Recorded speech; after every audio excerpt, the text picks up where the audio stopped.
नमस्कार दोस्तों।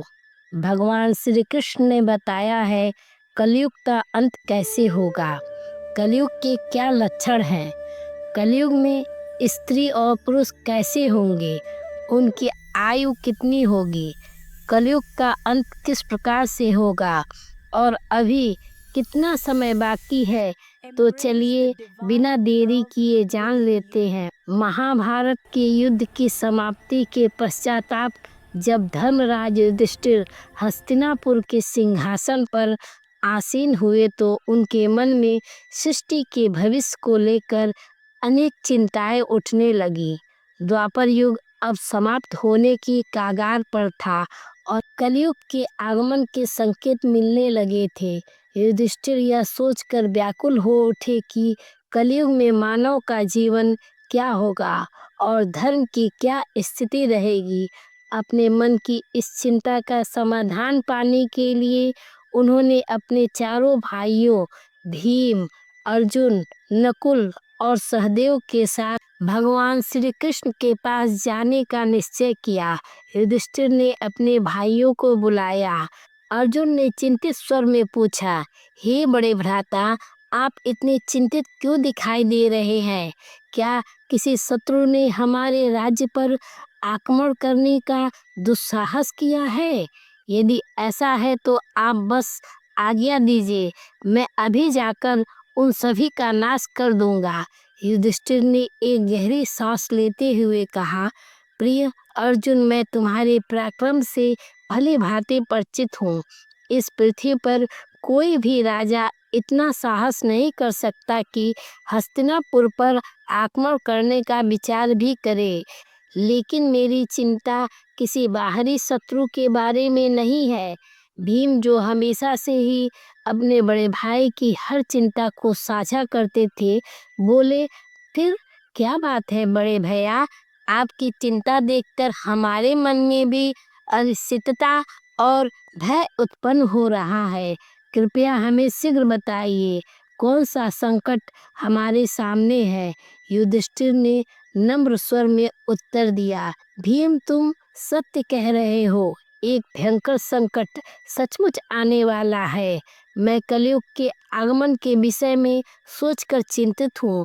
मुझे यह भय सता रहा है कि आने वाले समय में मानव समाज किस दिशा में जाएगा, धर्म का क्या होगा और सत्य का क्या हश्र होगा। इसलिए मैंने निश्चय किया है कि अब हमें द्वारकाधीश श्री कृष्ण जी के पास जाना चाहिए।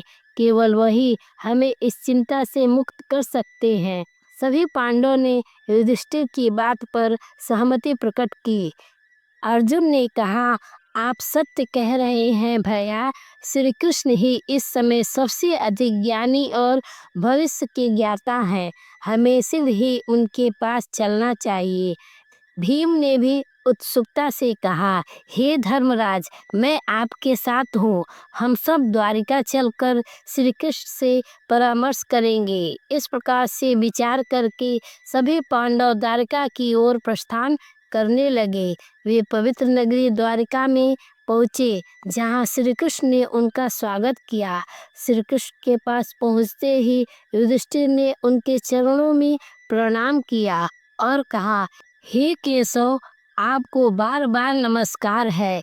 श्री कृष्ण ने मुस्कुराते हुए कहा, महाराज युधिष्ठिर, द्वारिका नगरी में आपका स्वागत है। कहिए, मैं आपकी किस प्रकार से सहायता कर सकता हूँ? युधिष्ठिर ने विनम्रता पूर्वक कहा, हे माधव, आप तो सब कुछ जानते हैं। द्वापर युग अब समाप्त होने वाला है और कलयुग के संकेत स्पष्ट रूप से दिखाई देने लगे हैं। मैं यह जानना चाहता हूँ कि कलयुग में मानव का स्वभाव और आचरण कैसा होगा, वह किस प्रकार के कर्म करेगा और मोक्ष प्राप्ति के लिए उसे कौन से प्रयास करने होंगे। श्री कृष्ण ने गहरी मुस्कान के साथ उत्तर दिया, हे धर्मराज, आपकी जिज्ञासा उचित है। कलयुग के प्रभाव को समझना अत्यंत महत्वपूर्ण है। लेकिन इसका उत्तर मैं आपको सीधे नहीं दे सकता। इसके लिए आपको और अपने भाइयों को कुछ विशेष अनुभव प्राप्त करने होंगे।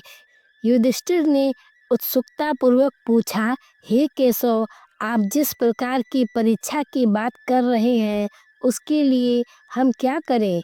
हमें क्या अनुभव करना होगा?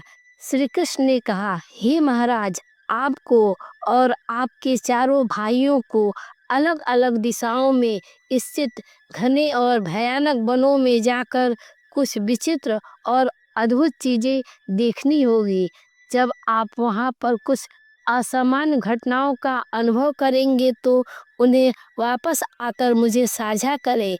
तभी मैं आपको कलयुग के प्रभाव के बारे में विस्तार से बताऊंगा। युधिष्ठिर कहे, जैसी आपकी आज्ञा केशव, आप जिस स्थान की ओर इशारा करेंगे हम वहां पर जाने के लिए तैयार हैं। भगवान श्री कृष्ण कहे, हे महाराज, आप और आपके चारों भाई अब अलग अलग दिशाओं में जाओ। सभी दिशा में भयंकर वन स्थित है। आप उन जंगलों में जाकर देखो। अगर आपको कोई विचित्र चीज दिखाई दे तो आप वापस आकर बता देना। मैं उससे आपको आने वाले कलयुग का रहस्य बताऊंगा। फिर युधिष्ठिर और उनके भाइयों ने भगवान श्री कृष्ण की आज्ञा का पालन करते हुए वन की ओर चलने का निर्णय लिया। पांडव अपने रथों से उतरे और पैदल ही वन की ओर चल पड़े। वन की यात्रा कठिन थी, लेकिन वे अपने मन में जिज्ञासा और ईश्वर की आज्ञा का पालन करने की उद्देश्य से चल रहे थे। वन का वातावरण शांति और रहस्यमय से भरा हुआ था और पांडव एक एक करके अलग अलग दिशाओं में जाने लगे ताकि वे अधिक से अधिक अद्भुत घटनाओं का अनुभव कर सके। सबसे पहले युधिष्ठिर को एक घने और रहस्यमय वन में एक विचित्र दृश्य दिखाई दिया। उन्होंने देखा कि एक विशालकाय हाथी के दो सूंड है।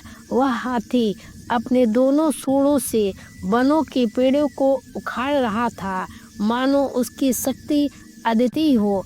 यह दृश्य देखकर युधिष्ठिर आश्चर्यचकित हो गए और सोचने लगे कि यह अद्भुत घटना क्या संकेत दे रही है। उन्होंने उस हाथी को ध्यान से देखा और उसके अद्वितीय रूप को समझने का प्रयास किया। इसके बाद अर्जुन ने भी एक अद्भुत घटना को देखा। अर्जुन एक सुंदर और शांत वन में पहुंचे जहां पक्षियों की चहचहाट सुनाई दे रही थी। वहां उन्होंने देखा कि एक विशाल पक्षी के पंखों पर वेदों की रचनाएं लिखी हुई हैं। वह पक्षी अत्यंत विशाल और गौरवशाली था, लेकिन वह मुर्दे का मांस खा रहा था। अर्जुन यह दृश्य देखकर सोचने लगे, यह कैसा अद्भुत और विरोधाभासी दृश्य है। एक ओर यह पक्षी वेदों का ज्ञान धारण करता है और दूसरी ओर वह मृत जीवों का मांस खा रहा है। अर्जुन ने इस दृश्य को ध्यान से देखा और यह समझने का प्रयास किया। फिर भीम, जो बड़े बलवान और हष्ट-पुष्ट थे, उन्होंने भी एक अनोखी घटना देखी। भीम एक हरे भरे चारागाह में पहुंचे जहां गायों का एक झुंड चर रहा था। वहां उन्होंने देखा कि एक गाय ने बछड़े को जन्म दिया है और वह गाय अपने बछड़े को इतनी जोर से चाटने लगी कि वह बछड़ा लहूलुहान हो गया। भीम ने यह दृश्य देखा और सोचने लगे, यह कैसी विचित्र ममता है जो बच्चे को घायल कर रही है। इसके बाद सहदेव एक सुंदर और शांत जलाशय के पास पहुंचे जहां 7 कुएं थे। उन 7 कुओं में से 6 कुओं में पानी भरा हुआ था, लेकिन बीच वाला कुआं जो सबसे गहरा था उसमें जरा सा भी पानी नहीं था। यह दृश्य देखकर सहदेव गहरे विचार में पड़ गए और सोचने लगे कि यह अदृश्य दृश्य क्या संकेत दे रहा है। उन्होंने इस दृश्य को ध्यान से देखा और समझने का प्रयास किया और फिर अंत में नकुल ने भी एक दृश्य देखा। नकुल एक पर्वतीय क्षेत्र में पहुंचे जहाँ चारों ओर ऊंचे ऊंचे पर्वत थे और उन पर हरे भरे वृक्ष उगे हुए थे। उन्होंने देखा कि एक पहाड़ की छोटी सी एक विशालकाय शिला लुढ़कती हुई नीचे आ रही है। वह शिला अपने रास्ते में आने वाले बड़े बड़े वृक्षों को उखाड़ कर फेंक देती है। लेकिन जब वह एक छोटे से पौधे के पास पहुंची तो उसे छूते ही वह स्थिर हो गई। नकुल इस घटना से स्तंभ रह गए और सोचने लगे, यह छोटा सा पौधा इतना शक्तिशाली कैसे हो सकता है। उन्होंने इस दृश्य को देखा और समझने का प्रयास किया। शाम होते ही पांचों भाई वन से वापस लौटे और भगवान श्री कृष्ण के पास पहुँचे। वे सभी अपने अपने अनुभव को साझा करने के लिए उत्सुक थे। सबसे पहले युधिष्ठिर ने अपनी बात कही, हे प्रभु, मैंने एक हाथी को देखा है जिसकी 2 सूंड थी। यह दृश्य देखकर मैं बहुत चकित हुआ। श्री कृष्ण मुस्कुराए और बोले, धर्मराज, इस दृश्य का अर्थ यह है कि कलयुग में ऐसे लोग सत्ता में आएंगे जो दोनों ओर से शोषण करेंगे। वे एक ओर प्रजा से सेवा और भक्ति की मांग करेंगे और दूसरी ओर अपने स्वार्थ के लिए उनका दोहन करेंगे। वे दिखावे में कुछ और होंगे और अंदर से कुछ और। ऐसे शासक प्रजा के हित के बजाय अपने स्वार्थ को प्राथमिकता देंगे। इसके बाद अर्जुन ने कहा, प्रभु, मैंने एक पक्षी देखा जिसके पंखों पर वेदों की रचनाएं लिखी थी, लेकिन वह पक्षी मुर्दे का मांस खा रहा था। यह दृश्य मेरे लिए अत्यंत विचित्र था। श्री कृष्ण गहरे विचार में डूबते हुए कहे, हे अर्जुन, कलयुग में ऐसे लोग होंगे जो बड़े बड़े विद्वान और पंडित कहलाएंगे। उनके पास ज्ञान तो होगा, लेकिन उनका हृदय पवित्र नहीं होगा। वे मृतक के नाम पर धन अर्जित करने के लिए तत्पर रहेंगे। ऐसे विद्वान केवल अपने लाभ के लिए धर्म और वेदों का उपयोग करेंगे। वे केवल उस समय का इंतजार करेंगे जब कोई धनी व्यक्ति मरे और उसकी संपत्ति उनके नाम हो जाए। इस युग में धर्म के नाम पर भी छल और कपट होगा।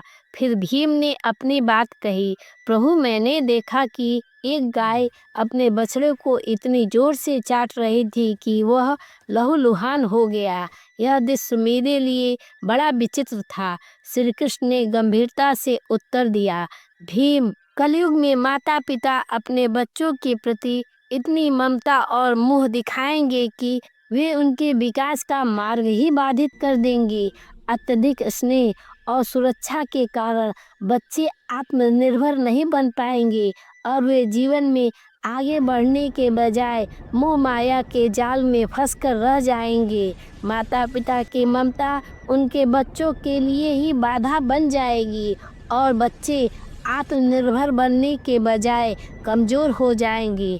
और सहदेव ने अपनी बात कही और कहा, हे प्रभु, मैंने 7 कुओं का अद्भुत दृश्य देखा। 6 कुओं में पानी भरा हुआ था, लेकिन बीच वाला कुआं जो सबसे गहरा था वह पूरी तरह से सूखा था। यह दृश्य मुझे बहुत विचित्र लगा। श्री कृष्ण ने धीरे धीरे उत्तर दिया, सहदेव, कलयुग में ऐसे लोग होंगे जो दिखावे में बड़े धनपति और संपन्न होंगे। वे बड़े बड़े उत्सव और आयोजनों में अपार धन खर्च करेंगे, लेकिन अपने पड़ोस में भूखे और प्यासे लोगों की ओर देखने की भी जरूरत नहीं समझेंगे। वे केवल अपने स्वार्थ और आनंद के लिए धन का उपयोग करेंगे और दूसरों की पीड़ा की उन्हें कोई परवाह नहीं होगी। यह युग स्वार्थ और अनदेखी का होगा, जहाँ धन का असली उपयोग नहीं हो पाएगा। अंत में नकुल ने अपनी बात कही, प्रभु, मैंने देखा कि एक विशालकाय शिला पहाड़ से लुढ़कती हुई नीचे आ रही थी और वह अपने रास्ते में आने वाले बड़े बड़े वृक्षों को उखाड़ कर फेंक रही थी। लेकिन एक छोटे से पौधे के पास पहुंचते ही वह शिला स्थिर हो गई। यह दृश्य मेरे लिए अत्यंत आश्चर्यजनक था। श्री कृष्ण ने गंभीर स्वर में उत्तर दिया, नकुल, कलयुग में मनुष्य का पतन बड़े बड़े धन और संपत्तियों के कारण नहीं रुकेगा। उसका जीवन केवल भौतिक सुख सुविधाओं से उखड़ जाएगा। लेकिन अगर मनुष्य अपने हृदय में भगवान का नाम और सच्ची भक्ति धारण कर लेगा तो वह पतन के मार्ग से बच सकता है। हरि नाम का छोटा सा पौधा भी जीवन को संभाल सकता है, जबकि बड़े बड़े वृक्ष जैसे धन और सत्ता उसे नहीं बचा पाएंगे। यही कलयुग का सच होगा। भगवान श्री कृष्ण की इन उत्तरों को सुनकर पांचों पांडव गहरे विचार में पड़ गए। उन्होंने कलयुग की भविष्य की एक झलक देख ली थी और यह समझ लिया था कि इस युग में मनुष्य का स्वभाव और आचरण कैसे बदल जाएगा। वे समझ गए थे कि इस युग में धर्म और सत्य का पालन करना कितना कठिन होगा, लेकिन यदि वे सच्ची भक्ति और भगवान के नाम का आश्रय ले तो वे अवश्य ही इस पतन से बच सकते हैं। इसके पश्चात पितामह भीष्म ने भी कलयुग के बारे में कुछ भविष्यवाणियां की। उन्होंने कहा, कलयुग में लोग अपने माता पिता की सेवा नहीं करेंगे। संपत्ति के लालच में वे अपने माता पिता को घर से बाहर निकाल देंगी और विषय वासना में लिप्त हो जाएंगी। लोग पराई स्त्रियों पर बुरी नजर डालेंगे और सदैव काम वासना से भरे रहेंगे। यह सुनकर पांडवों ने कलयुग की एक और गहरी झलक पाई और यह समझ गए कि इस युग में मानव का पतन कितना गहरा हो सकता है।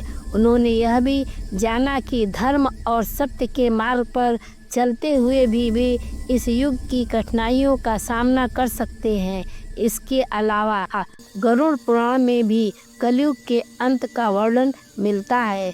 गरुड़ पुराण में भगवान श्री कृष्ण ने कलयुग के अंत के संकेत के बारे में बताया है। एक बार गरुड़ जी ने भगवान श्री कृष्ण से पूछा, हे प्रभु, चारों युगों में कलयुग ही सबसे भयंकर और दर्दनायक माना गया है।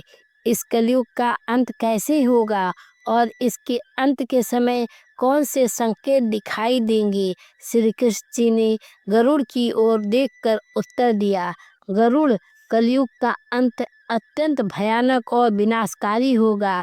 जब पृथ्वी पर यह संकेत दिखाई देने लगे तो समझ लेना कि कलयुग का अंत निकट आ चुका है और अब सृष्टि का अंत प्रलय से होगा। पहला संकेत, मानव आयु का ह्रास। भगवान श्री कृष्ण ने सबसे पहले बताया कि कलयुग के अंत के समय में मानव का जीवन घटकर केवल 20 वर्ष रह जाएगा। यह संकेत इस बात का प्रतीक होगा कि मानव का शरीर अत्यंत दुर्बल और कमजोर हो जाएगा।